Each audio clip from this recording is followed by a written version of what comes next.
men use the image of female perfection to motivate themselves. And that's exactly right. That's precisely what they do. You see that in the Tom Sawyer story.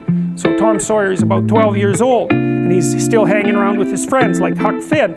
And this girl moves across the street, Becky, and she comes out, and he's struck by her for the first time in his life. Something's changed. And the first thing he does is hop up on a picket fence and show off and balance in front of her. And he's saying, well, look at me, look at me. He's like the male bowerbird building something beautiful so the female will approve of it. And it's motivation.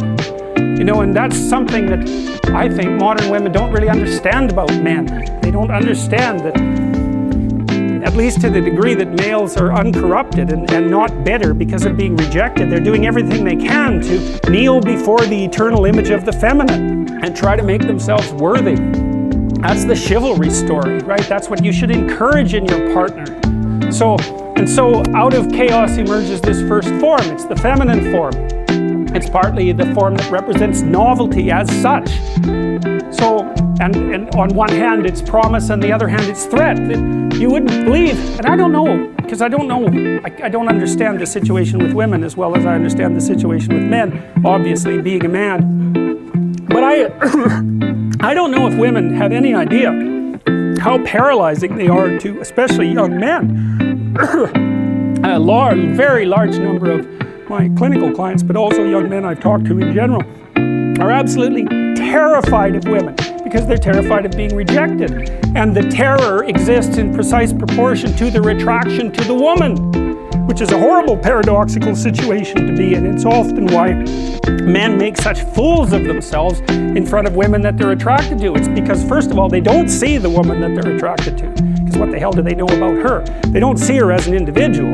They see her as the manifestation of a judgmental ideal. And then it's only in establishing the relationship with the actual woman that they can start differentiating between the judgmental ideal and the actual individual woman. And that also requires a sacrifice. And the sacrifice is, you never can have an ideal woman. So to have a relationship with any woman, you have to sacrifice the relationship with the ideal woman, and you have to see the individual woman and separate her from the ideal. And that's the same thing that happens to the hero in Sleeping Beauty, right? He sees the evil queen who actually turns into the dragon of chaos, and it's not until he can defeat her that he can establish a relationship with the actual princess. And that's exactly the case. I had one of my clients who ran this men's group, which was quite interesting. One of the things they had the initiates do, which was very intelligent, was to go out and ask 50 women in one day for their phone numbers. Why? Politely, properly, you know. It was a game, but it wasn't a stupid game. And the idea was, get over your fear of rejection.